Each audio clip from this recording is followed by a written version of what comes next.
Hello and welcome to the Game Theory Podcast. I'm your host, Sam Vicini. We're presented by CLNS Media. Today on the show, Dieter Kurtenbach is here. He's sitting in the Delta terminal at LAX right now. Please let me die.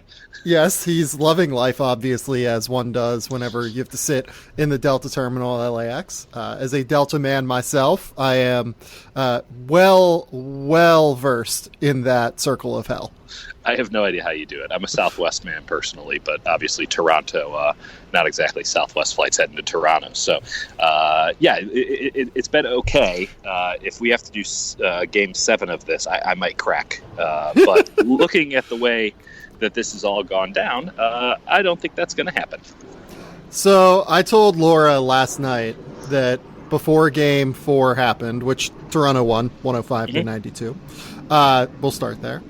I think that the Warriors lose Game 4, go down 3-1, have all the memes, all the jokes, make a comeback. Kevin Durant returns for Game 5, and they win. Just Game 5? Oh, no, the whole series. Oh.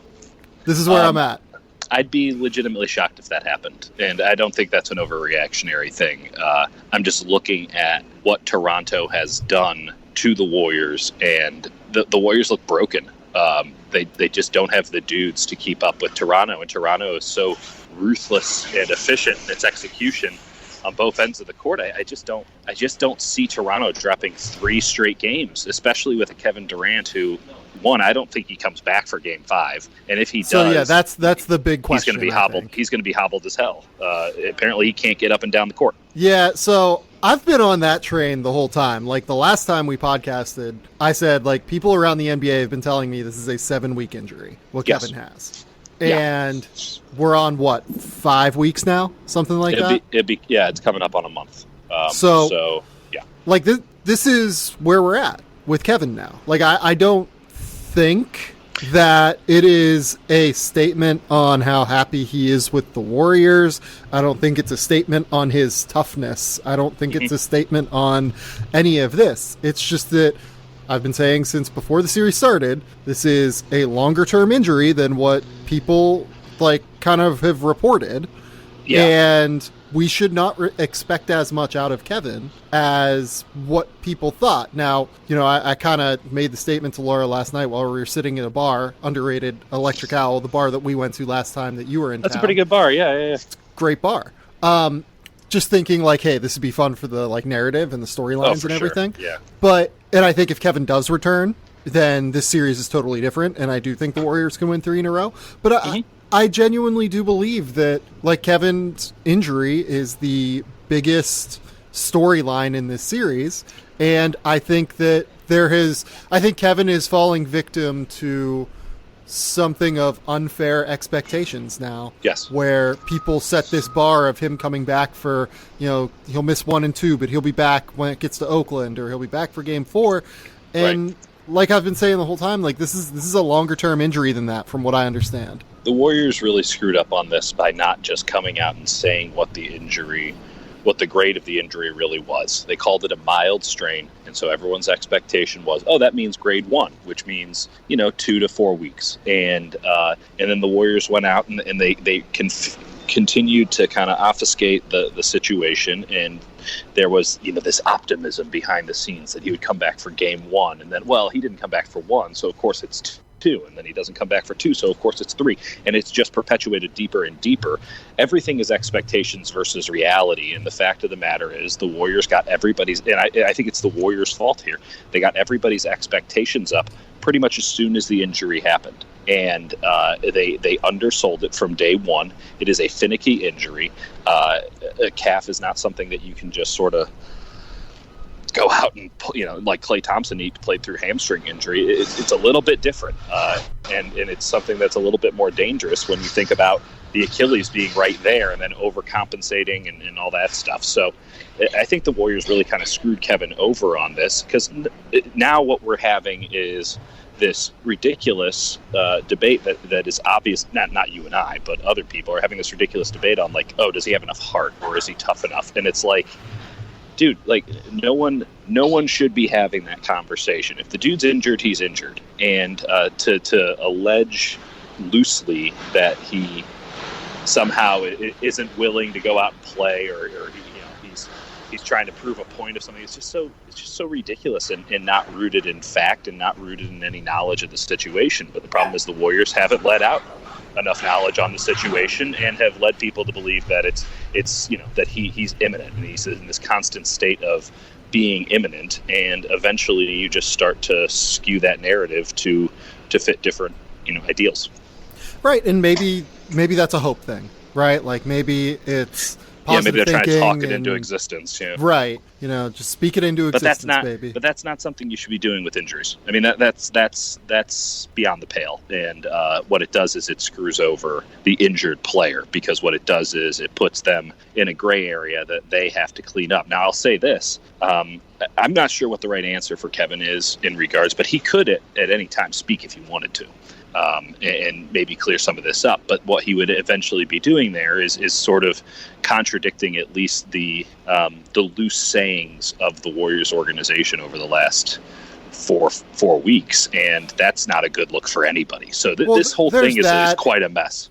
There's that, and the idea that just generally, if Kevin speaks, all of the free agency stuff is going to come up, and that's not good for anyone, right? No. This is the NBA Finals. There's a lot of media there that is national, that is not necessarily as ingrained in this story as you don't say.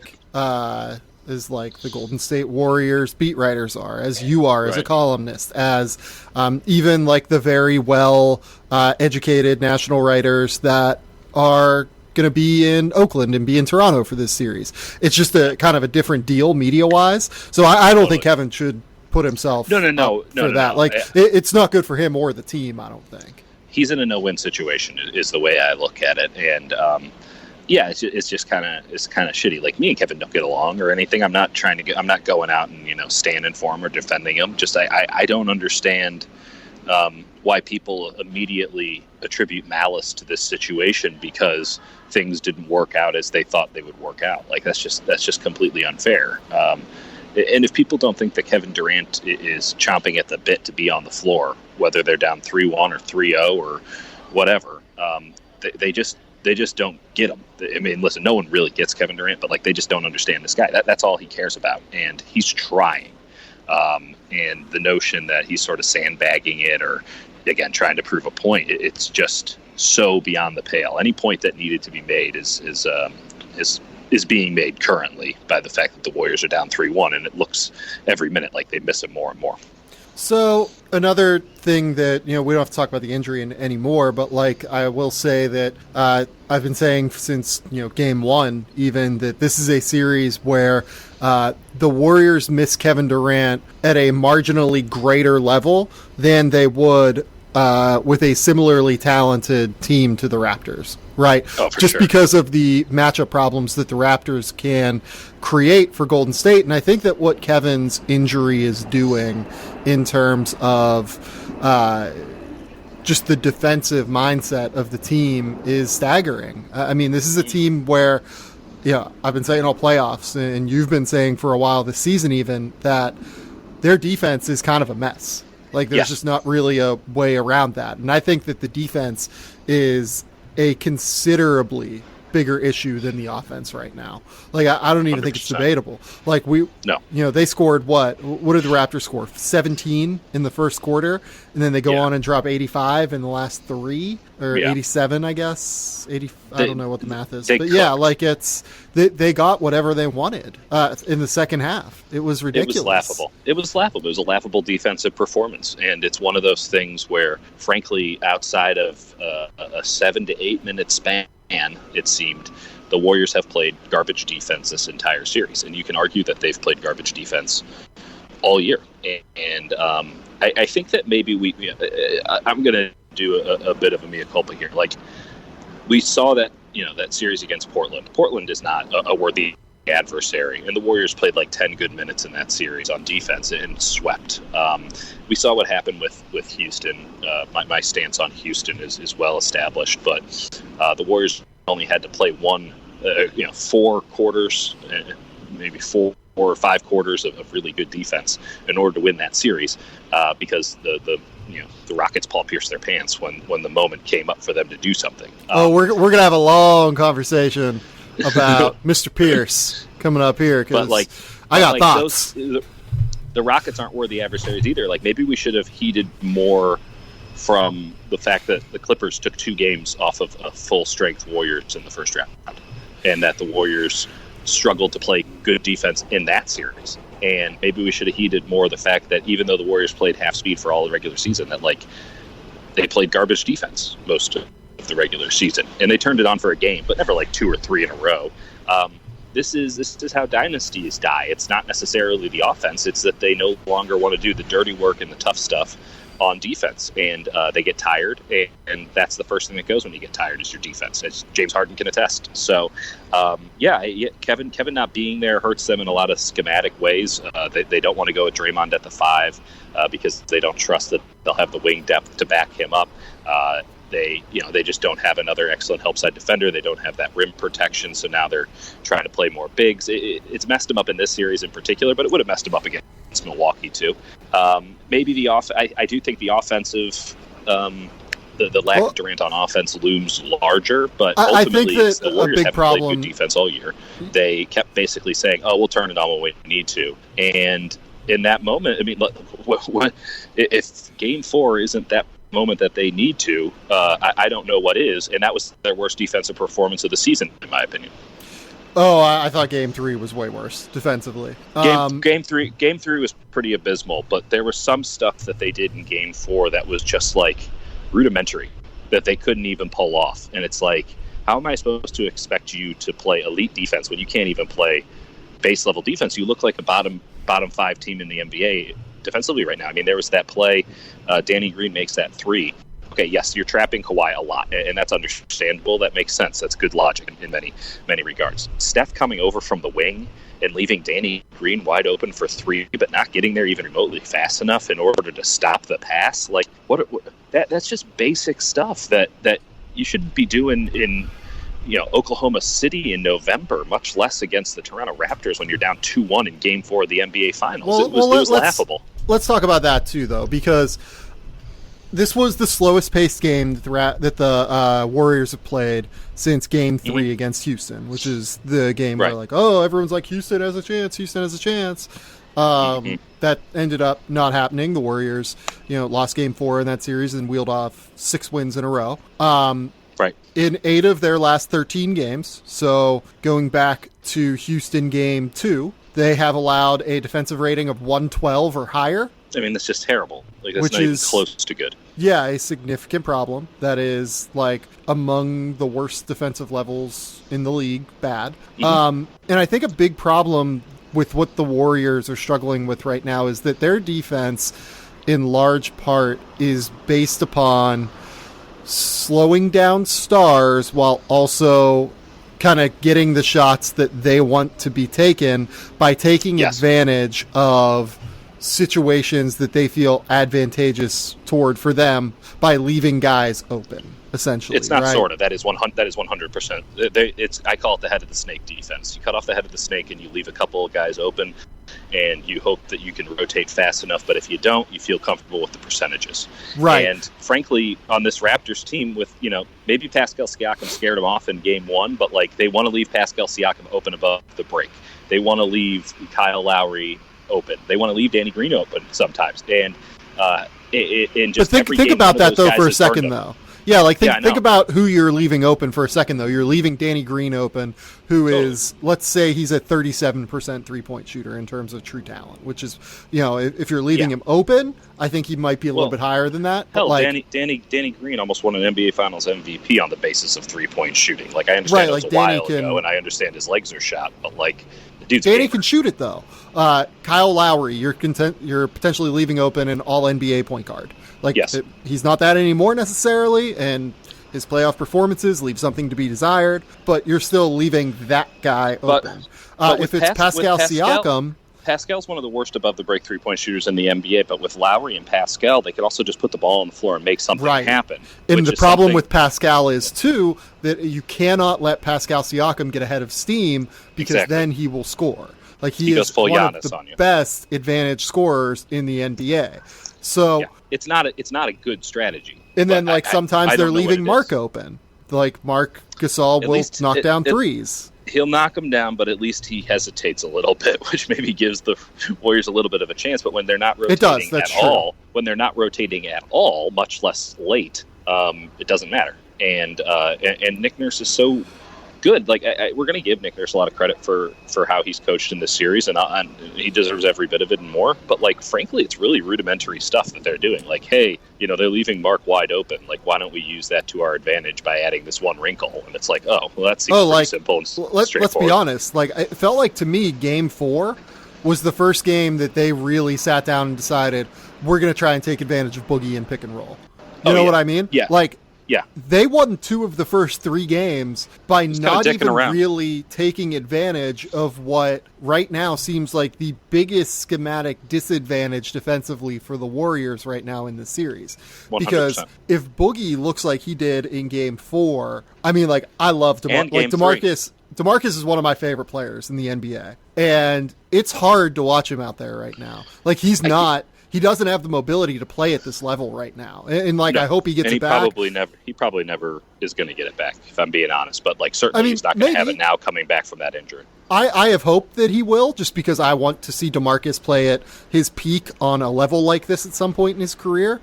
But I don't know if it will, to be honest. But let's also add in even separate it, he can't do it right now. That's the biggest problem. Like he is just incapable of it right now. And he was terrible. I mean, it was one of the most abysmal performances I've ever seen in an NBA Finals game in Game 3, and he was just as bad in Game 4. And I think Game 4 was worse, to be honest. Oh, jeez. Okay. I mean, I haven't watched the tape back enough to come to that conclusion. He did a lot more in Game 4. It felt like that's true. He was more. I mean, this is where the Warriors are at. They're leaning on an injured DeMarcus Cousins to help them get over the hump. Injured DeMarcus Cousins, who, by the way, seemed completely... It's clear that the lessons of whatever, tutelage the Warriors have tried to provide this year to Cousins have not stuck, because the main principle of the Warriors' offense, and I thought Cousins was horrific on offense just as bad as he was on defense. That's saying something. The main tenet of the Warriors' offense is when you get rid of the ball, you set a pick. And I saw so many times in the 15 minutes Cousins played, Cousins get rid of the ball and then immediately start calling for it back, even though his man was still on him. Just refusing to play inside the system and instead kind of looking for the new contract. And I don't think he's looking for a new contract. I think he's just not real sure what to do now, because he thought that he had to take on more of a creation load these last couple of games, especially after the confidence boost that was Game 2. Right. And I think that's been the issue. Fair. That's the positive way to look at it. I did not hear the same things. Let's leave it at that. Coming out of it, and there was a lividness, if you will, regarding some of the little stuff. And you saw when Looney and Bogut, who are obviously significantly more limited offensive players, to say the least, than DeMarcus Cousins, even in DeMarcus's current stage, when they came in and they did those little things that helped the Warriors offense move, the Warriors offense was better. But Kevon was great last night. That dude was a warrior, playing with unbelievable a broken collarbone. He had 10 points. He was awesome. I think he might have a bigger contract than Boogie next year. Say that again? I think he might have a bigger contract than DeMarcus Cousins next year. Yeah, I'll be really interested. It wouldn't totally shock me if that ended up being the case. I think Kevon is, deservedly going to get paid by someone. I mean, the Warriors have his full bird rights. It'll be the Warriors. Yeah, so they have bird rights. They're going to pay him. Yeah, they should. I think he's really good. He's really useful, and he's good defensively, and he's a warrior again. That's the biggest thing. Yeah. That dude is a warrior. But there's a lesson in that, to where he comes up in this Warriors system, and they train him to be this sort of specialty player, and he adds and expands. And sort of the contrast to that is you bring in Cousins, who didn't have the reputation for being a team first guy. He's been fine. No one has that much bad stuff to say about him. But I mean, at the beginning of the playoffs, they were super concerned because he wasn't buying into the dribble handoff that they knew they had to go to come playoff time. He wanted to get up 3-pointers, and it's they're going to leave you open, as they did. The Clippers did in Game 1. They're going to leave you wide open because you're not a good enough 3-point shooter. Your legs are not under you. And apparently it was a full blown argument over no, I'm gonna shoot these threes. They're going to go in. And it's dude, the numbers don't back it up. My eyes don't back it up.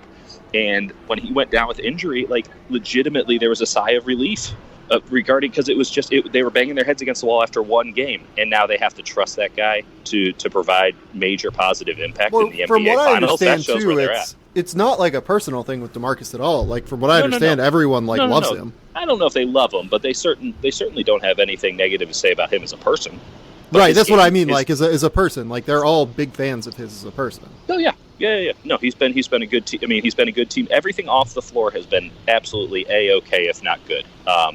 On the floor, it hasn't worked. It hasn't worked at all. It hasn't worked for him, and it certainly hasn't worked for the Warriors. And the fact that we're in a moment now where this guy, and listen, I hate piling on a dude who is playing through injury, and that's painfully obvious when you watch him play, and he's gutting it out. But for the Warriors to be in a situation, again, where they need to rely on DeMarcus Cousins in the NBA Finals shows you their lack of depth, and it shows you just the kind of predicament that they are in overall. Let's be clear about this, too. I mean, the Warriors are in a circumstance where a lot of their guys are gotten through injury. Like, Andre Iguodala is hurt, I think. Yeah. Yeah. No, that calf injury is screwed. Now he doesn't trust his shot because his legs aren't under him. And right.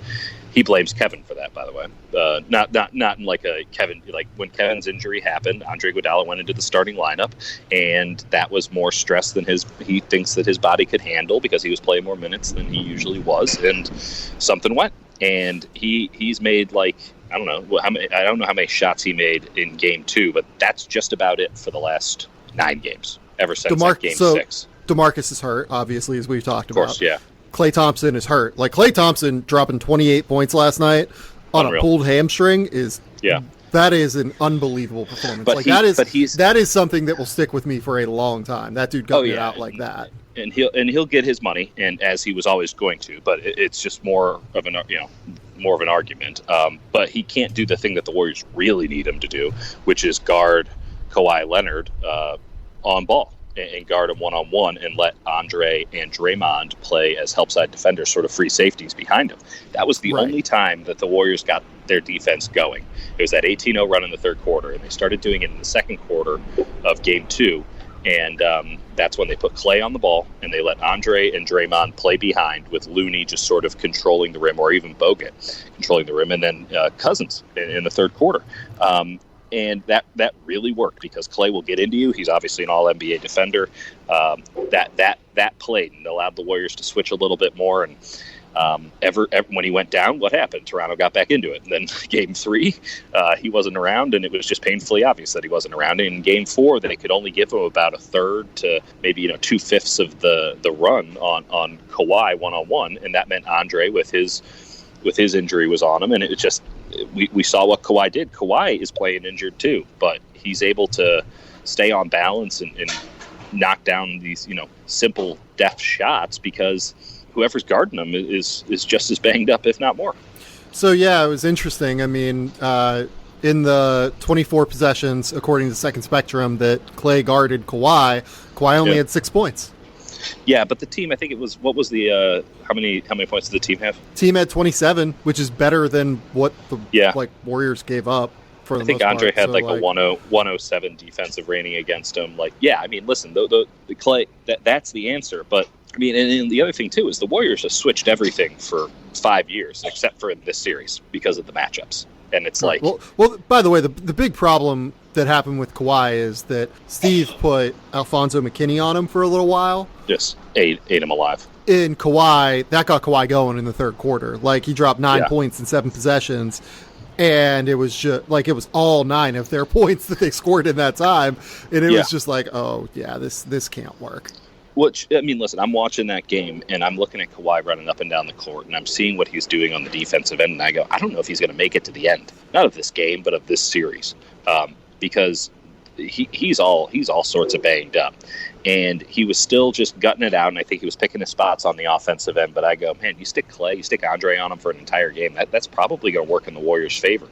And as you mentioned, all it took was just a couple of minutes to completely blow the game out of the water by putting Alfonso McKinney on him. And it's like, how did you don't really have a choice. You can't have Andre and Klay on him at all times, especially with their injuries. But man, again, it just shows the lack of the Warriors' depth.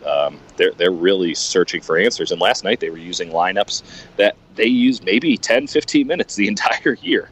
And they just didn't even know what the hell was going on. And it was painfully obvious on just simple plays. I don't think the Raptors did anything cool or exotic. They just ran simple crap, and it beat bad defense. And a lot of it was just high screen and roll. Like they ran some like wrinkles within high screen and roll, but like, I mean, nothing special. Man, yeah, like this isn't anything the Warriors haven't seen before. No, and it just like, so everyone goes, well, the Warriors have done it before, and it's like, yeah, the Warriors did it before with good defense. I mean, that's the identity of the Warriors. As much as we think about them as the high-flying offense and the team that kind of revolutionized the three-point shot and all that, like, they did it because they also played championship defense, and that defense had the ability to change a game in seconds, as we saw in the Western Conference Finals against a team that was overmatched. The team that controls the pace in this series was always going to win it. And save for a 6-minute stretch or so, Toronto's controlled every second of pace in this game. And there's no reason at all, with the way that the Warriors play defense, to think that's going to change, because that's the only way that the Warriors... You said that last night was the slowest game that the Warriors played. The only way the Warriors get pace is if they get stops. And they don't get stops anymore. And Kawhi is just capable of doing whatever the hell he wants out there against this Warriors defense. I'll say this too. I do think that there is something significant to the fact that their offense is just not good enough right now, and their offense ends up leading into the defense in regard to like fast break points given up. They've given up a lot of fast break points. I don't know what the number is in this series, but they gave up 20 last night, I think. I think they actually outscored Toronto in the fast break, but the problem is that Toronto's half-court defense is just clamping them. And we knew that. And listen, like that was something that everyone knew coming into the series, especially without Kevin. You're going to have a perimeter defense versus a perimeter offense. And when you have injuries and you have guys who almost just refuse to take jump shots, I mean, the Warriors don't trust their offense right now. That's what their defense is nowhere to be found, and they don't trust their offense to execute. And you got Steph hunting shots, you got Klay doing off balance jumpers. Andre Iguodala refuses to shoot. Draymond Green is hesitant, and then you usually have a non-factor at the 5. It's like, what are we doing here? I mean, this team looks nothing like a champion. I mean, they're not even hinting at it. I mean, the big problem 100%. Is shooting. They don't have enough floor spacing on the floor. Whenever Klay is off the floor, or even when Klay is on the floor, honestly, because the Raptors, what they can do is they can just end up going to They're doing what the Warriors want to do.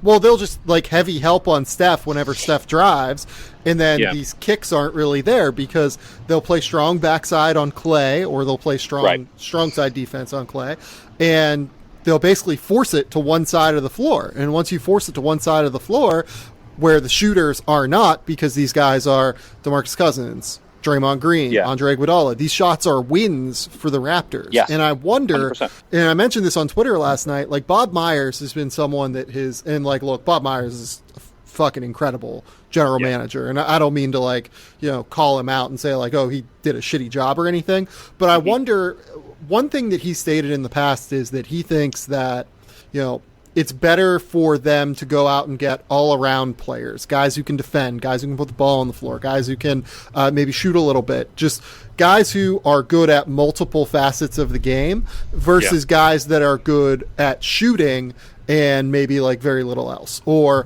guys that are good at shooting and like one other thing. And I wonder right now if he's looking at the series and going, man, we needed more shooters off the bench. Because I think that's what they ultimately need. Like, I think they need more shooters off the bench to be able to space the floor and actualize what Steph can do.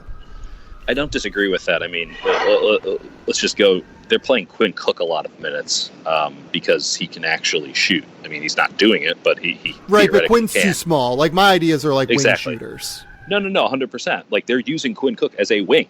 That's where they're at with this. So you can't disagree with the assessment that they need more shooters. I will say this: they like the all around. I don't know if it's that simple, because they like the all around ability, because the all around ability feeds into sort of the idealistic viewpoint of how they play offense and defense. So on defense, if you're a guy who's, just a shooter and just a 3-and-D, well, then you can't.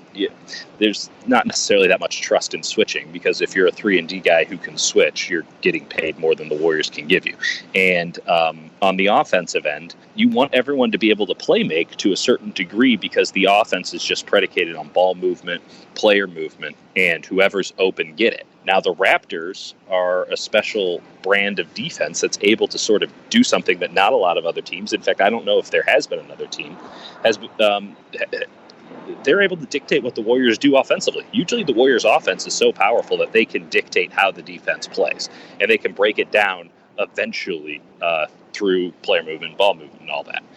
Toronto is so good and so physical and so long that they're basically dictating where the ball goes for the Golden State Warriors, and that's but I think a big part of that is that they can just heavy help off of shooters, and because of that, they can dictate where Golden State goes to one side of the floor, basically, because that's what their goal is. They're basically cutting off half the floor.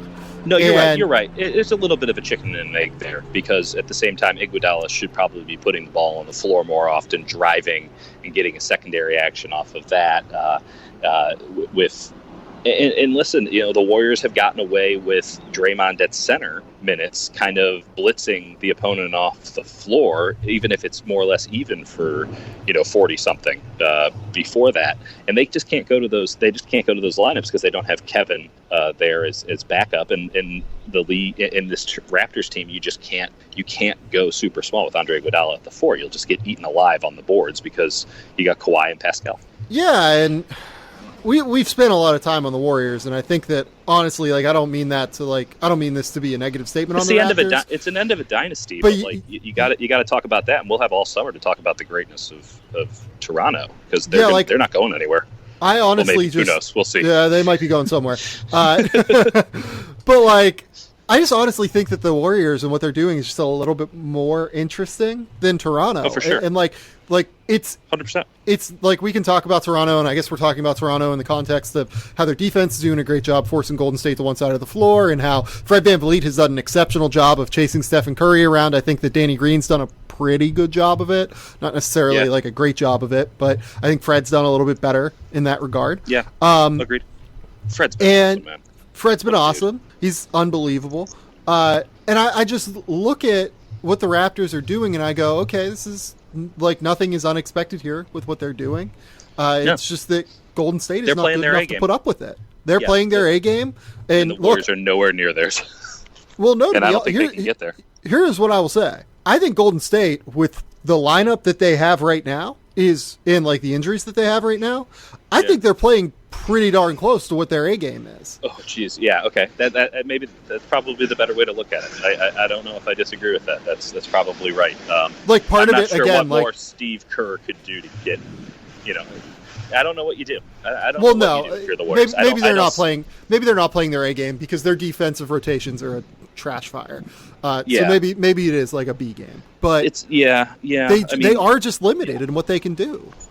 They don't look anything like a team that can actually contend. And let's throw it to this even. The Warriors, always talk about the championship medal, and they're happy to point out when their heart and passion and all that come through. And it has against lesser opponents. But last night, that was the time. And I saw a team wilt away under just the consistent hammering of a much, much better team, a much more talented team, and a team that was executing at a much higher level. And so that extra juice that they claim to have, it didn't show. I don't know if they have it, at least with the personnel that they're currently trotting out there. And two, if they did have it, it didn't do much good for them. In fact, it probably backfired on them. So I'm listen, we will pay deference to the Warriors because they've won 3 titles in 4 years and can go for 4 and 5, and they've made 5 straight NBA finals, and they're dynastic.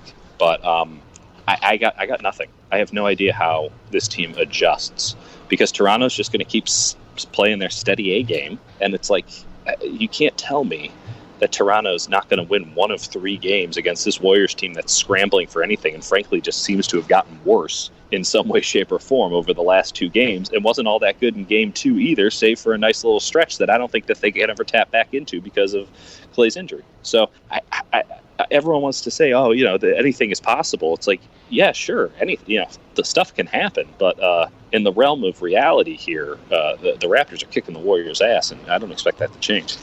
Yeah, they are. They're absolutely destroying everything the Warriors do, and I think that we should talk about them in general. I mean, just talk about their offense. Their offense has been great. They've gotten incredible ball movement. They've gotten incredible contributions across the board from their players. I mean, Serge Ibaka the last 2 games has been exceptional. He's been absolutely unbelievable. That was always going to be a matchup that was really difficult for the Warriors, but it's glaring. I mean, you always thought, well, man, because Toronto doesn't have a true 5, right? I mean, they do, but they'll play 5 out, or they'll play kind of 4.5 out the entire game. And personnel-wise, the Warriors just don't have really anything to match that other than Looney. And then Looney's collarbone's all messed up. And so you're asking Mark and Serge to, that's the big mismatch. And they're eating against the mismatch. Mark has just taken Cousins to church in 2 straight games. And Serge is cleaning up against whoever has to come in and clean up the mess afterwards. It's really impressive. This is, again, those are 2 guys that are, I don't know if Mark has played consistently, but it's 2 guys that have shown their A games when they needed to be shown. And it just shows how much deeper and better the Raptors roster is. Yeah, and it is. It absolutely is. And I think it's credit to Masai Ujiri, who has built this roster exceptionally well. And I think that it is a credit to the Raptors for being just thoroughly and totally unflappable in every way. Like, this is, do you know how many jokes the majority of this roster has gone through? Unreal. Like, Kyle Lowry has been hearing shit about how they wilt every time under pressure. And, I think that it is the presence of Kawhi, first and foremost, that, just calms all of this, because he is the guy where, if for any reason they start to get down, and there were times throughout, they did it a lot. They did game a lot 1, game 3, game 4, like there have been a lot of times where think about in the semifinals and the Eastern Conference Finals. I mean, there were entire games where it was like second half, just give the ball to Kawhi and get the hell out of the way, because think about how the Sixers feel right now. The Sixers were Sixers would have lost to the Bucks. Probably true, but like the Sixers were a slight rim out away from beating this team that is up 3-1 in the NBA Finals right now. And think about what Kawhi did before that shot. I mean, he was the first and the last and the everything there. Right, and that's what he is. He is just, I mean, like I've been saying throughout the playoffs, I think Kawhi is the best player in the NBA.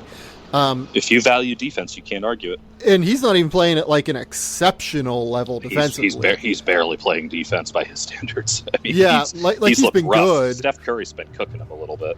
Right, but he is hurt. Like, he looks a little bit hurt right now. Not just a little bit. He looks super hurt. I mean, in person, it's like jarring how zapped his legs are. If he has to go up and do something like really athletic, it'll take him 2-3 possessions to kind of get that energy back. I mean, I wouldn't be shocked if he does a surgery or something after the season's over. Completely zapped. That said, any team that might be like, oh, well, he got injured there, and like, give that man any amount of money that he wants, and you hope it works out for you, because holy crap, when he's on, I mean, he's turning into the Madison Bumgarner of basketball players. Just one of the all-time great postseason performers ever. What a take to compare Madison Bumgarner to Kevin Durant, Kawhi Leonard, as if Kawhi Leonard is not just at a totally different level than Madison. Sorry, do we forget that Madison Bumgarner was just like the totally believable in some of those playoff runs for the Giants? Do we forget that Madison Bumgarner at one point dated someone named Madison Bumgarner? No, because I once confirmed that story, and it was an early bit of viral fame for your boy. Madison, listen, obviously I'm in the Bay Area, but I wasn't in the Bay Area when Madison Bumgarner was doing it. Madison Bumgarner is the greatest postseason pitcher of all time, and you can come at me for that. And, what a take! I don't think I've written this down, and I wrote it down when I was at Fox. So come at me. You think about the modern game and what he was able to do in some of those postseason runs, just baller. and really good player in the regular season, but not like hyper elite. But I don't think I think he'd be the first pick in a lot of drafts back in the day when you were going into the playoffs, and Kawhi Leonard would have to be your first pick in the draft if you're going into the playoffs, because both sides of the court, man. Dude's a stone cold killer. I'm trying to think if there's anything else we need to talk about. I mean, Pascal was really good again last night as an advantage scorer. He's just sort of figured out the game. The Warriors are going to give it to him, and he's just going to keep taking it. And I don't think the Warriors have a third kind of smoke they can throw at him here. Deontay Laura's favorite player now is Serge Ibaka. That's where we're at. Hard to say that he's not worth it. Favorite non-Australian player. I should characterize that. So Bogut over Serge. I don't know about Bogut. Not real sure about Andrew, but getting into some deep leanings there. But Serge Ibaka is now her favorite player because she's just like, this dude's awesome. This dude plays super hard. I'm really happy for Serge that this is probably going to come to fruition here, because that dude has played. He's not like a Hall of Famer or anything, but like just one of the best players in the NBA. One of those guys that you always want to have on your team for so long, and he's going to get a title out of it. Like that. Who's going to be the first writer to write? The Warrior or the Thunder made the right decision to keep Serge Ibaka over James Harden. Look who has the ring now. Oh, jeez, I don't know. And if I knew, I wouldn't name him, because that's some embarrassing nonsense. I have an idea of who it is, and I will not name him. Also, yeah, we will text about this in a moment. But it's oh boy, yeah, no, I think we have the same name in our minds. Oh yes, it's and he used to work with you at a company known as it rhymes with Box Shorts. Yes. Yep. And yeah. So yeah. It's so bad. I don't know. I mean, I feel like we should take a moment. We mentioned it, but what Masai has done with this Raptors team. I mean, obviously it's an 8-man rotation. So, we talk about depth, but it's an 8-man rotation with OG Anunoby not playing either. No, it's true. But everybody knows their role. Everyone knows what they're doing. They're consistently doing the same stuff that they did in the regular season and in the postseason, and there's value in continuity of effort and systems.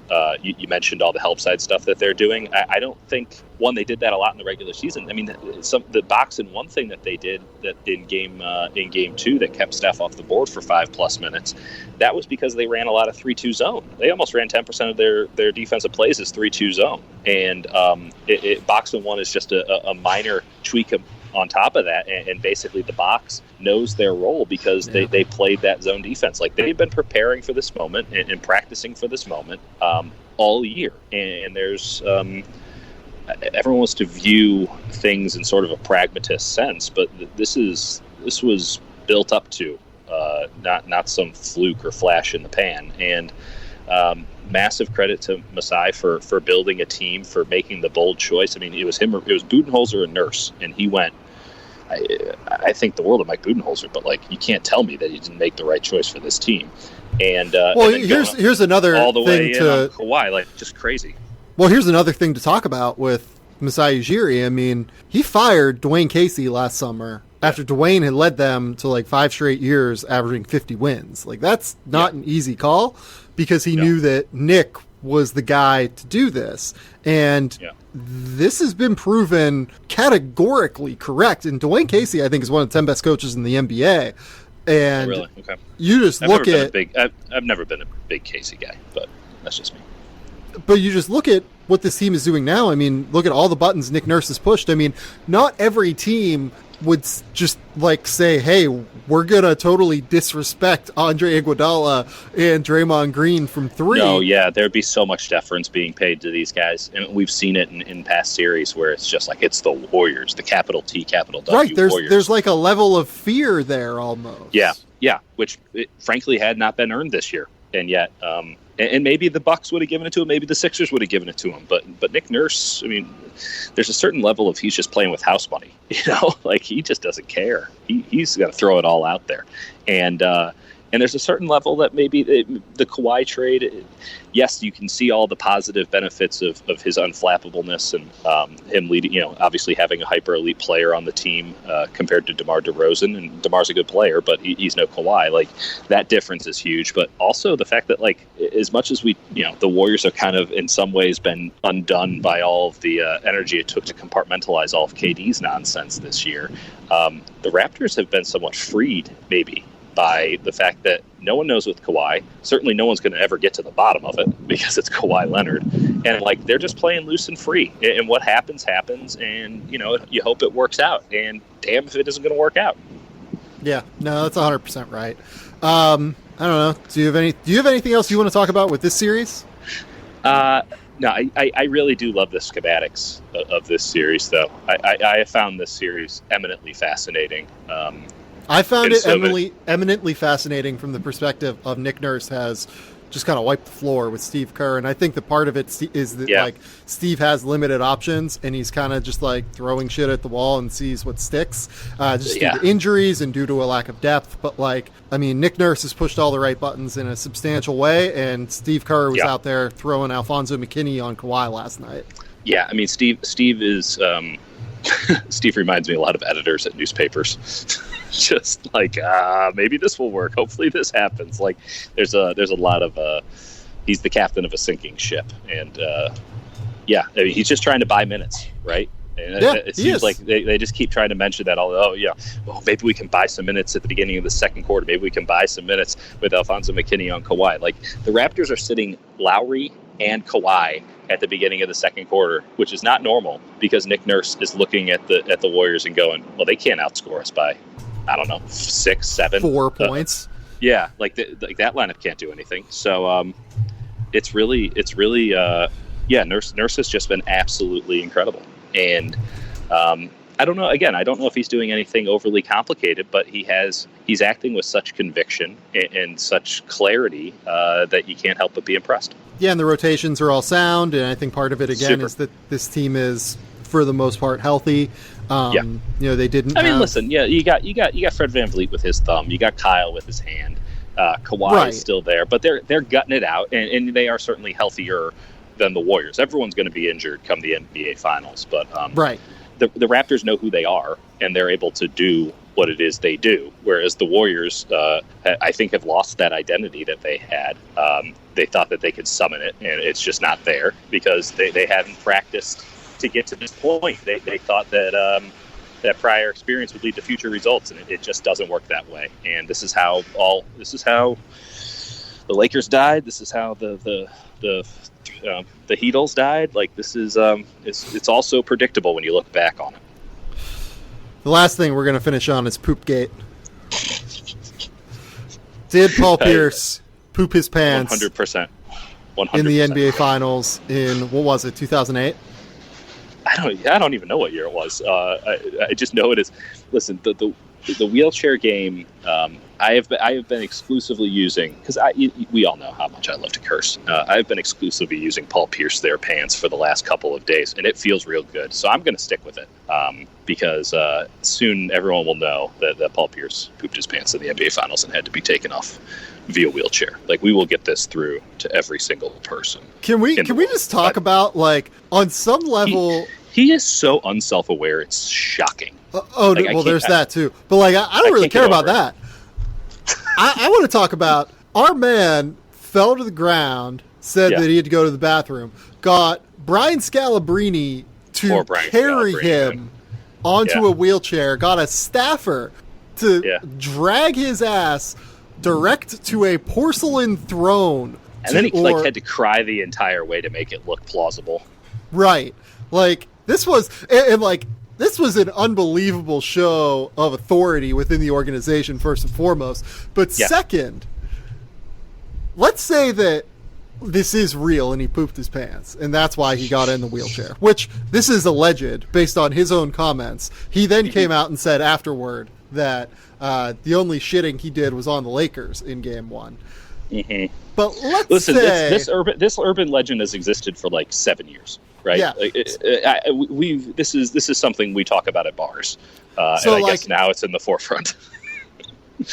if it is true, let's also think of just the incredible thinking on one's feet that Paul had to do to Listen, be like, okay, I'm going to get on though. the floor. I'm going to get on the floor. I'm going to hold my knee. I'm going to start like maybe looking like I'm crying a little bit. Yeah. And then I'm going to make Brian Scalabrine pick me up. I'm going to make Tony Allen pick me up. I'm going to make them put me in a wheelchair. Like, think of all of the steps that had to be going through his brain to be able to make this work. It's exceptional to me. Paul Pierce might be an Oscar-winning actor, and we didn't know it at the time. Like, Paul Pierce may have been able to be more famous starring in some movie by Danny Boyle versus actually being an NBA player. I am in awe of Paul Pierce right now. I have always found that gastrointestinal distress is the truest moment of crisis in any human's life. And some people rise to the occasion, and the truth rose to the occasion. He figured out that exact Or fell plan. from the occasion, depending on what you think of it.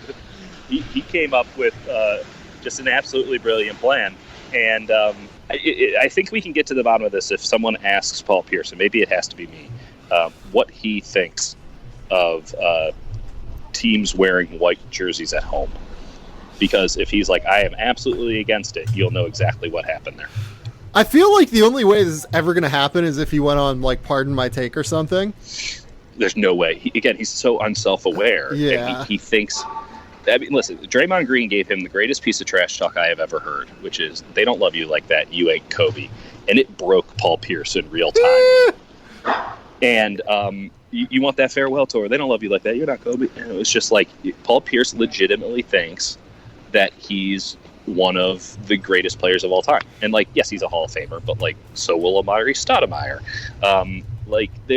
There is a level of disconnect between Paul Pierce's actual level, which was quite excellent, and where he views him in his mind. And I guess that exists for a lot of players, but the lack of self-awareness is incredible. He'll never admit it. He'll never. I can't believe that he even hinted at it on television the other night. I was running around in circles when I heard it. I was so giddy and happy because it validated the legend to me. And even if it didn't happen, I'm just going to believe it happened from here on out. I'm going to will this thing into existence. So I was waiting at the bar whenever it first came out for I was waiting for Mark Titus, and Titus drives by the bar. I'm sure Titus had one hell of a take. And Titus stops and says, "Hey, I'm just going to go park my car." I debated in that moment, shouting on Melrose Avenue, Paul Pierce shit his pants in Game 1 of the 2008 Finals. Like, that's how excited I was. I just wanted to share that moment with everyone around me in the bar. Maybe we should get a billboard. Paul would be so fucking pissed. I've thought of worse things to do with my money. I'm willing to do this. Yeah, you bought a house. That was a way worse decision. Totally terrible. I'm willing to use my house as a billboard. Oh man, we should make up bumper stickers or something. I don't know. Do you have anything else you want to talk about before we get out of here? Toronto's lovely, and you should visit it in the summer if you get the chance. I would love to. That'd be great. I mean, I've got I've seen a bunch of movies recently, which is great. What'd you check? I haven't talked about John Wick 3 yet. John Wick 3 is exceptional. I haven't seen it yet. Yeah, I've been a little busy. Go see it. It's great. I'm looking forward to that. Always Be My Maybe was there. There are two scenes. I've watched about half of that. Yep. Did you get to the point? So spoilers on Always Be My Maybe. I'm at the famous Hollywood actor scene. Yes, I think that those two scenes are the funniest thing I've seen in a movie this year. It's hard to argue that. It was really funny. Unbelievably funny. It was really good. Godzilla King of Monsters was not very good. Stunner. Yeah. Was it at least entertaining? Somewhat, yeah. And Kyle Chandler was in full Coach Taylor mode. Oh yeah, okay.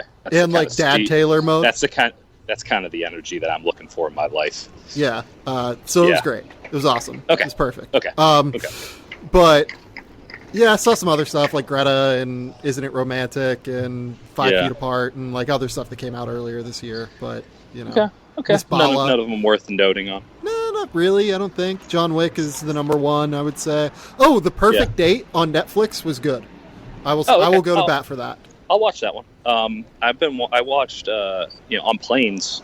You have to. It's whatever you can download. So with Netflix, I got this. What is it? Norwegian show called Occupied, which I wasn't totally in on, but I ended up just dominating the first 2 seasons on these. Like I just kept watching it, and it got a little melodramatic and stuff. But like, I think I recommend Occupied. I'm not totally sure. I don't want people necessarily associating it with me, but if they were to find it on their own, I think that they would like it.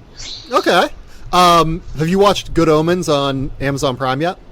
No, should I? If you're into like angels and demons and like the devil and stuff like that, it is so good. It is so funny. It is it's Michael Sheen and David Tennant playing a demon and an angel. Okay, that's worth a couple episodes. Yeah, it's really funny. And John Hamm playing like an over-the-top hammy like angel.